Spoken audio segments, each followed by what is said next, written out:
Oi, pessoal, espero que vocês estejam bem. Dando continuidade aos nossos estudos, nessa aula a gente vai começar a fazer uma revisão da função real de variável real. Mas para isso é importante que a gente tenha uma noção de função por meio de conjuntos, tá? Então, por exemplo, nós vamos considerar dois conjuntos A e B. Conjunto A formado por elementos -2, 1 e 3, e um conjunto B formado por elementos -6, 0, 3, 7 e 9. Aí, nós vamos associar cada elemento de A ao seu triplo em B. Então, gente, uma forma muito legal da gente fazer isso é representar esses conjuntos aí através de diagramas. Então, eu tenho aqui um diagrama que vai representar o conjunto A e um outro diagrama que vai representar B. Dentro desses diagramas, nós temos, no conjunto A, os elementos -2, 1 e 3. Em B, eu tenho os elementos -6, 0, 3, 7 e 9. E aí, nós vamos seguir a lei que fala aqui no exercício, que é associar cada elemento de A ao seu triplo em B. Qual é o triplo de -2? -6. Então, aqui eu faço uma correspondência. O triplo de 1 é 1 vezes 3, que vai dar 3. O triplo de 3 vai ser igual a 9. Então, A é chamado de conjunto de partida e o B é chamado de conjunto de chegada. Isso que a gente fez aqui, pessoal, é uma função. Por quê? Porque cada elemento pertencente ao conjunto A, ele tem uma correspondência no conjunto B. Olha só, eu dou entrada com o -2 e encontro em B o -6, que é o número correspondente. Justamente porque aqui existe uma lei de correspondência que fala que o conjunto B vai ser o triplo do conjunto A. O número 1, ele faz correspondência com 3 e o número 3, ele faz correspondência com 9. Então, uma observação extremamente importante é que cada elemento de A tem uma única correspondência em B. Isso aqui, ó, é uma das características da função, tá? Cada elemento que vai desse conjunto de partida, ele vai ter um único elemento correspondente no conjunto de chegada. E aí tem uma situação interessante para a gente poder entender um pouquinho de função, que é através da máquina de triplicar. Seria um problema muito parecido com esse que a gente está colocando através de conjuntos. Que é o seguinte, vamos supor que eu tenho aqui os números -2, 1 e 3. Aqui eu vou ter uma máquina, nesse caso, de triplicar, mas poderia ser qualquer lei matemática, tá? Aqui é só para a gente poder exemplificar mesmo. Aí é como se a gente pensasse que esses números eles vão entrar na máquina e eles vão sair depois de passar por essa máquina. Então, se ela é uma máquina que triplica, quando -2 entrar nela, eu faço -2 vezes 3, -6. 1 vezes 3, 3. E 3 vezes 3, 9. Então, toda vez que a gente falar de uma função, nada mais é do que uma máquina que vai executar operações com esses elementos que estão entrando. Então, volto a reforçar que cada elemento desse que entrar na máquina, ele vai ter um único elemento de saída, assim como a gente viu nesse conjunto aqui em cima. Cada elemento de A faz uma única correspondência em B. É muito importante a gente observar isso, porque tem algumas situações que acontecem que não são função. Por exemplo, agora eu vou pegar os conjuntos A. O A é formado por 2, 4 e 5. Tenho também um conjunto B, formado pelos elementos -6, 0, 3 e 7. E aí, nós vamos associar cada elemento de A um valor maior em B. Bom, vamos fazer isso através de diagrama, que fica bem facinho de visualizarmos. Então, eu vou colocar os dois diagramas, esse diagrama A, esse daqui, o B, os elementos de A, 2, 4 e 5, os elementos de B, -6, 0, 3 e 7. Então, gente, observando o que foi pedido no exercício, associar cada elemento de A um valor maior em B. Em A, eu tenho o elemento 2. Eu estou buscando números maiores do que 2. -6 não vai entrar porque é menor do que 2, 0 também não, mas o 3 é maior do que o 2. Porém, o 7 também é maior do que o 2. Então, aqui já aconteceu uma coisa estranha, isso aqui não é função, porque na função para cada elemento de A só existe uma correspondência em B. E aqui eu já estou vendo duas correspondências. No caso do elemento 4, quais do conjunto B são maiores do que 4? Apenas o 7. E com relação ao elemento 5, apenas o 7 também. Então, nesse caso, gente, observem que não é função, pois o elemento 2 apresenta duas correspondências em B. Imagine que você coloque um objeto dentro da máquina e aí estão saindo dois objetos no final das contas. Isso não é função, tá? Um outro exemplo para a gente poder analisar. Eu tenho um conjunto A formado pelos elementos 0, 1 e 2. Tenho um conjunto B formado pelos elementos 1, 2, 3 e 4. Aí, nesse caso, nós vamos fazer uma associação. Então, a gente vai associar cada elemento de A ao seu quadrado em B. Bom, vamos fazer também os diagramas para facilitar a nossa interpretação. Então, eu vou colocar o conjunto de partida e o conjunto de chegada. Então, aqui eu tenho A, aqui eu tenho B. Bom, os elementos de A, 0, 1 e 2, e os elementos de B, 1, 2, 3 e 4. Vou colocar os pontinhos aqui para a gente fazer as correspondências. E aí agora, gente, olha só que legal. Nós vamos pegar para cada elemento e obedecer a lei matemática que está por trás desse enunciado. Associar cada elemento de A ao seu quadrado em B. Então, eu tenho que pegar o 0 elevar ao quadrado, que dá 0. Vou pegar 1 e elevar ao quadrado, que é 1. O 2 elevado ao quadrado, que é 4. Notem que não tem 0 no conjunto B. Então, esse 0 do conjunto A não vai fazer correspondência com ninguém. 1 ao quadrado é 1, então aqui existe uma correspondência. 2 ao quadrado é igual a 4, aqui existe uma correspondência. Então, olha o que aconteceu. Se a função é uma máquina de calcular, você colocou 3 elementos dentro dessa máquina, necessariamente tem que sair uma correspondência para cada elemento que entrou. Então, esse 0 que está aqui, ele não tem nenhuma correspondência em B. Se ele não tem correspondência em B, aqui não é função de A em B. Porque se fosse função, gente, teria uma correspondência para esse elemento 0 aqui, ok? Então, partindo dessas observações, vamos à definição. Então, pessoal, por definição, dados dois conjuntos A e B, uma função de A em B é uma regra, essa regra é uma lei matemática, que indica como associar cada elemento x pertencente a um único y pertencente a B. Se eu for representar isso aqui por diagramas, para facilitar a interpretação, seria então assim, ó. Eu pego aqui dois diagramas, o A e o B. Então, dentro de A, eu vou ter x, eu tenho x que pertence a A, que vai fazer uma única correspondência a um y que pertence a B. E essa correspondência, ela vai acontecer através de uma função, que é uma lei matemática. Sendo assim, nós vamos escrever isso da seguinte forma. Quando eu escrevo f dois pontos A, uma setinha aqui para B, o que isso quer dizer? A gente lê dessa forma. Função f de A em B. Gente, é muito importante entender essa anotação. Essa seta vai indicar de onde os elementos vão sair, no caso é do conjunto A, e para onde que eles estão indo.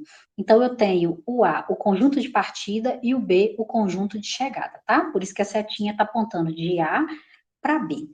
E aí, uma outra forma de eu representar isso daqui, que não é novidade para vocês, é que aqui eu tenho uma f de x, essa f de x é igual a y. Então, x são os elementos que aparecem no conjunto de partida e y são os elementos correspondentes que vão aparecer no conjunto de chegada, através de uma lei matemática que é chamada de função. Vamos exemplificar para ficar mais simples. Eu tenho uma f de A em B, e a lei matemática é que f de x é igual a 2x. E aí, nesse caso, nós vamos considerar o conjunto A formado pelos elementos 1, 2 e 3, tá? E o conjunto B, vamos supor que ele seja formado pelos elementos 0, 2, 4, 5 e 6. Então, a gente vai fazer uma conexão de A para B através da função dada. Essa função é a mesma coisa que 2x, né? Então, eu vou calcular, já que eu tenho que a f de x é igual a 2x, eu vou calcular a f de 1. Isso quer dizer que necessariamente x é igual a 1. Então, eu pego esse x igual a 1 e aplico na função. 2 vezes 1, o resultado vai ser 2. Vou fazer a conexão desse com esse, assim. A f de 2, que é o próximo elemento aí do conjunto A, vai ser 2 vezes 2. Eu estou pegando esse 2 e substituindo aqui no x, e o resultado vai ser igual a 4. Então, aqui eu tenho outra correspondência, ó, de 2 para 4. E quando eu falo em f de 3, eu vou fazer, então, através da lei matemática, 2 vezes 3, o resultado vai ser 6. Então, a correspondência de 3 para 6, está aqui. Notem o seguinte, gente, existe uma correspondência, então, geral aqui de A para B, através da lei matemática definida pela função, né? Para cada elemento de A, houve uma única correspondência em B. Está sobrando em B esse 0 e esse 5. Não tem problema. O que não pode acontecer é ficar um elemento de A sem correspondência no conjunto B.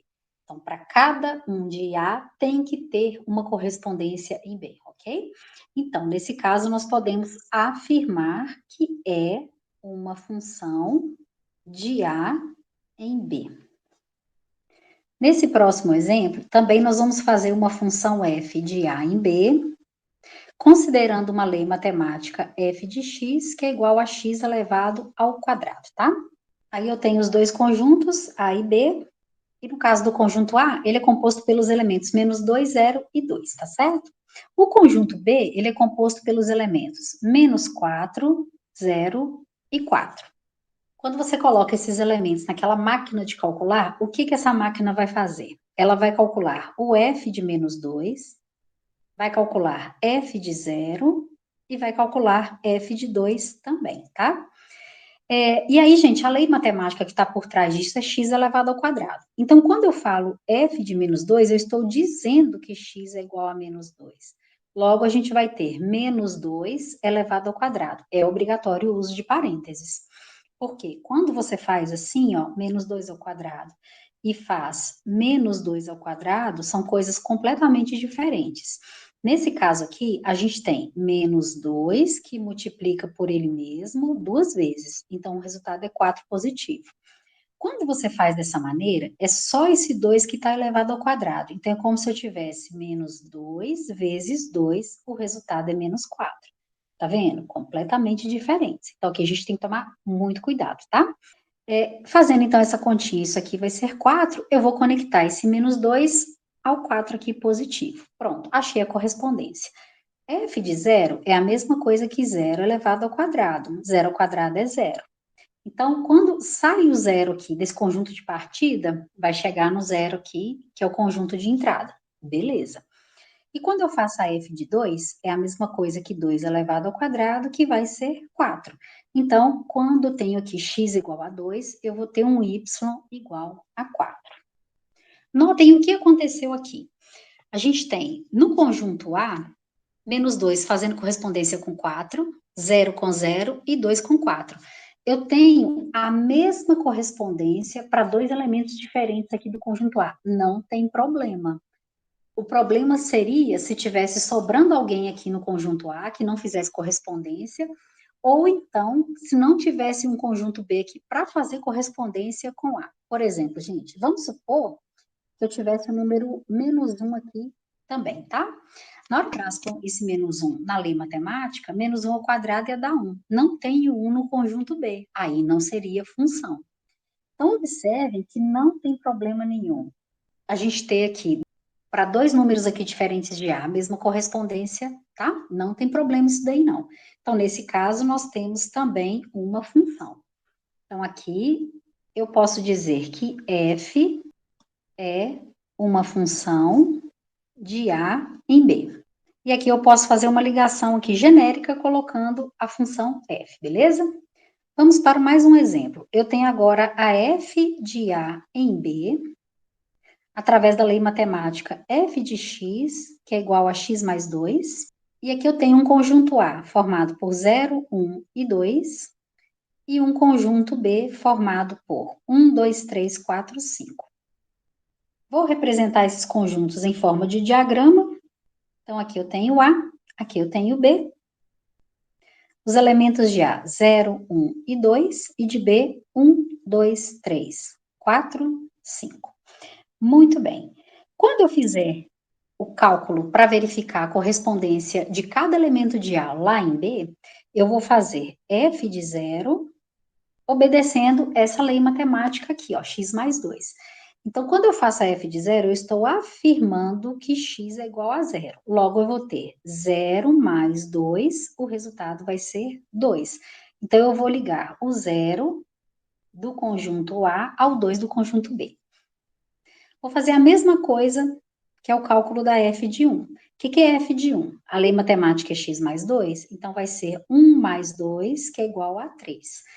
Então, quando x é igual a 1, o y é igual a 3. Eu tenho aqui essa correspondência. E a f de 2, substituindo 2 no lugar do x, vai ser 2 mais 2, que é igual a 4.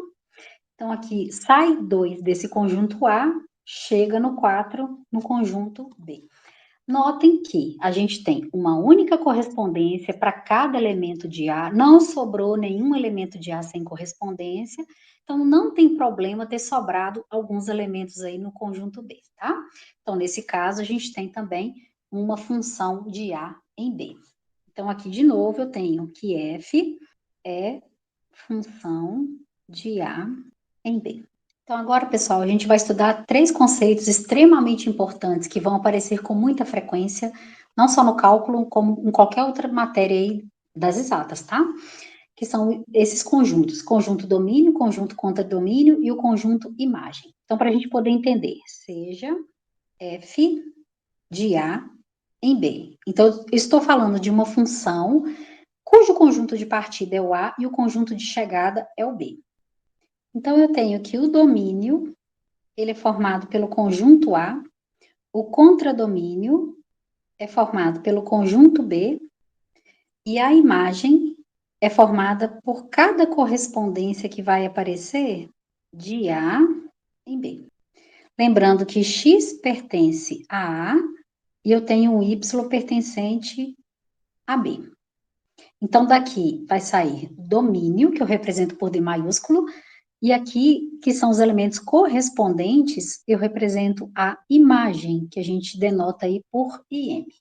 Vamos ver um exemplo para ficar mais simples de entender isso aqui, mas é bem tranquilo, pessoal. Aqui eu tenho uma função f de A em B. Então, daqui, ó, eu já posso escrever, ó, A é o domínio e B é o contradomínio, tá certo?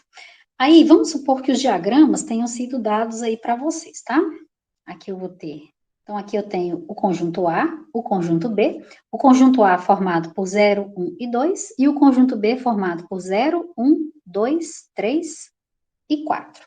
E aí, a gente considerando as correspondências dadas aí no exercício, por exemplo, o 0 faz correspondência com o 0, o 1 fazendo correspondência com o 2, e aqui também o 2 fazendo correspondência com o 4. Então, se for pedido para vocês aí quais são os conjuntos domínio, contradomínio e imagem, olha como que é tranquilo de analisar.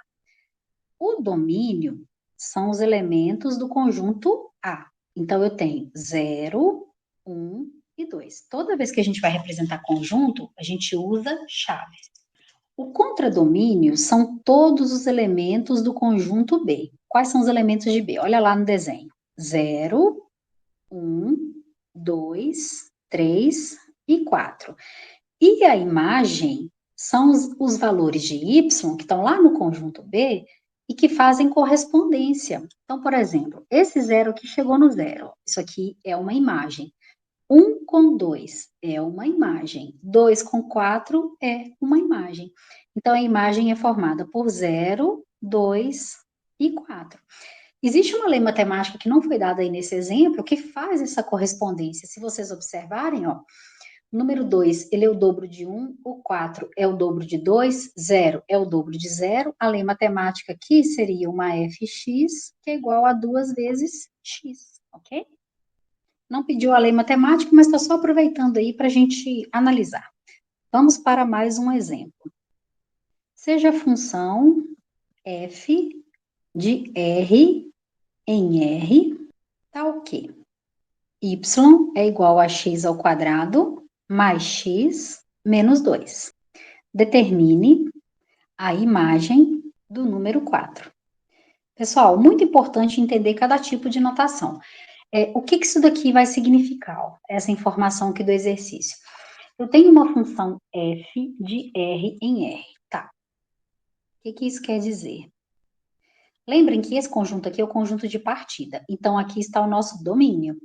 E o conjunto de chegada é o contradomínio. Se eu fizer um diagrama, eu tenho aqui, como se eu tivesse um conjunto A aqui, um conjunto B, dentro do conjunto A, eu vou ter todos os números aí reais. Quais são os números reais? Números naturais, que é 0, 1, 2, 3, 4, 5, e vai para o infinito. Números inteiros, onde eu tenho menos 5, menos 4, menos 3, menos 2, menos 1, 0, 1, 2, 3, 4. Os números fracionários, os números decimais, os números irracionais. O que são irracionais, gente? Raiz de 3 dá 1, e uma infinidade de casos decimais, né? Raiz quadrada de 5, o exponencial, que ele vale 2,71 mais um tanto de casa decimal, o π, que corresponde a 3,14 mais um tanto de casa aqui. Então, isso tudo compõe o conjunto dos números reais. E aí, o contradomínio também vai ser o conjunto dos números reais, segundo essa lei que foi dada aí no exercício. Tranquilo. Agora, vamos interpretar e ver o que o exercício quer. Ele quer a imagem do número 4. Imagem, eu estou procurando y. Então, quando o 4 ele entra aqui nesse conjunto A, qual vai ser a correspondência dele em B? É isso que a questão quer saber. Então, para poder calcular isso, eu vou determinar a f de 4. Mas o que seria f de 4, né? Eu vou observar a função. A função, ela não é escrita como y, gente, é a mesma coisa que f de x, tá? Ela não é x ao quadrado mais x menos 2. Então, o que eu vou fazer? Eu vou pegar o 4 e vou substituir no lugar do x. Vai ficar 4 ao quadrado mais 4 menos 2. Faço a potenciação primeiro, então 16 mais 4 menos 2. 16 mais 4, 20. 20 menos 2, 18. Então, isso quer dizer que f de 4 é igual a 18. Se eu entrar com 4 naquela máquina, o número que vai sair vai ser 18 através dessa lei que foi dada. Esse que é o significado, ok? Vamos para mais um exemplo. Agora eu tenho uma função f com um r asterisco, isso aqui tem um significado. Então, pessoal, nesse próximo exemplo, a gente tem uma função r asterisco em r, tal que f de x é igual a 2 mais x dividido por x. Esse r aqui significa números reais, né? Quando ele tem um asterisco, quer dizer que são todos os números reais menos o número zero. Por que menos o número zero? Porque se eu observar essa função, é uma função em que aparece o x no denominador, e o denominador não pode ser zero. Se o denominador for zero, olha o que acontece. Fica alguma coisa dividido por zero, e essa alguma coisa não existe.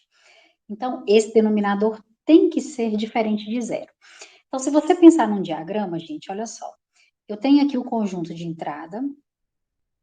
Por esta função, você pode observar que o x poderia ser qualquer número positivo, poderia ser qualquer número negativo também, mas não pode ser o zero, porque se ele for o zero, vai zerar o denominador. Então, por isso que esse conjunto aqui, ele é um R asterisco. Asterisco significa sem o elemento zero, tá bom? E aí, nós vamos determinar f de 1, f de a menos 1 e f de x mais 3. É muito importante vocês interpretarem o que aparece aqui dentro do parênteses. Se vocês olharem a lei matemática, ó, eu não tenho uma f de x, então esse 1 aqui corresponde a x. Aí, o que eu vou fazer? Eu vou pegar esse 1 e vou substituir onde aparece x. Só isso. Então, vai ficar 2 mais 1 dividido por 1. Resultado 3. O que isso quer dizer? Quando eu entro com 1 aqui nesse conjunto, o que sai lá no outro é o número 3. Esse que é o significado, tá? No caso da f de a menos 1, não tenho medo quando aparecer álgebra, que são essas letras. A gente vai pegar isso aqui e vai substituir no lugar do x, normalmente. Então, ele vai ficar assim. Lá na função 2 mais x, só que o x é a menos 1. Tudo isso dividido por x, que é a menos 1. 2 menos 1, 1. Então, esse resultado vai ser 1 mais A, ou A mais 1, tanto faz, dividido por A menos 1. Notem que nesse caso não dá para simplificar, vai ficar assim mesmo a resposta. E nesse caso, eu quero a f de x mais 3. Então, eu vou pegar esse x mais 3 e vou substituir no x da função. Então, vai ficar 2 mais x. Então, x mais 3 dividido. Aqui no denominador aparece o x, então eu vou aplicar x mais 3. Juntando os termos semelhantes, aqui vai ficar x mais 5 dividido por x mais 3. E aqui, para a gente contrair um pouquinho, imagine que eu peça para vocês a f de coração. Então, o que eu vou fazer com esse coração, gente? Eu vou substituir no que está aqui no parênteses, que é o x. Então, como que vai ficar na função, né? A f de coração vai ser 2 mais coração dividido por coração. Aqui não dá para fazer mais nada, então ela fica assim mesmo, ok? Então, vamos para mais um exemplo. Dadas as funções f de x, que é igual a 2x menos 4, e g de x, que é igual a x mais a, determinar o valor de a de modo que f de menos 3 mais g de 0 é igual a 10. Vamos fazer passo a passo para ser bem tranquilo aí de vocês entenderem, tá? Primeiro passo, eu vou fazer a f de menos 3. O que é f de menos 3? Eu vou pegar o menos 3 e vou aplicar no x da função f. Então, ele vai entrar aqui, ó. 2 que multiplica menos 3, menos 4. Faço o produto primeiro, menos 6, com o menos 4, o resultado vai ser menos 10, tudo bem? Vou fazer também a g de 0. Então, o que eu faço agora, gente? Eu vou pegar o 0 e vou substituir no x na função g. Então, vai ficar 0 mais a, que é igual a A. E agora, eu vou substituir isso nessa lei que foi dada logo acima. Então, eu tenho que a f de menos 3 mais a g de 0 é igual a 10, né? Quem que é f de menos 3? Menos 10. Mais, quem que é g de 0? É esse a que eu calculei aqui. Isso tem que ser igual a 10. Então, observem que a gente chegou numa equação de primeiro grau. Aí, eu vou isolar a incógnita aqui a, aplicando a operação inversa no menos 10. Então, ele vem para cá positivo. Logo, o valor de a vai ser 20. Vamos para mais um exemplo, gente. Agora, eu tenho uma função f de r em r, tal que a f de x ela é definida por sentenças. A primeira, 4x menos 3, se x for menor ou igual a 2. E tem uma outra sentença que é x ao quadrado, se o x for maior do que 2. Muito bem, então o que isso quer dizer? Que eu não vou usar essa lei matemática para qualquer valor de x, não. Eu tenho que observar a condição dada. Se x for menor ou igual a 2, eu vou usar essa sentença de cima. Se o x for maior do que o 2, eu vou usar a sentença de baixo. Então, dada essa função, determine. Então, aqui a gente vai determinar a f de 1. Para determinar a f de 1, eu tenho que fazer uma análise aqui com cuidado. Esse 1, ele é o quê? Ele é menor ou igual a 2 ou ele é maior do que 2? Ele é menor que 2. Se ele é menor que 2, eu vou usar a f de x como 4x menos 3, porque ele caiu nessa condição, concordam? Então, o que a gente faz agora? Para calcular essa f de 1, basta eu substituir o 1 onde aparece o x. Então, vai ficar 4 vezes 1 menos 3, que é 4 menos 3, que é igual a 1. Vamos calcular também a f de 5 meios. 5 dividido por 2 é a mesma coisa que 2,5. Em qual das sentenças isso aqui se encaixa? Então, se ele é maior do que 2, ele está encaixando nessa sentença de baixo, onde eu tenho a f de x igual a x elevado ao quadrado. Então, para calcular, eu vou pegar 5 meios e aplicar aqui no lugar do x. Vai ficar 5 meios ao quadrado. Então, a resposta vai ser 25 quartos.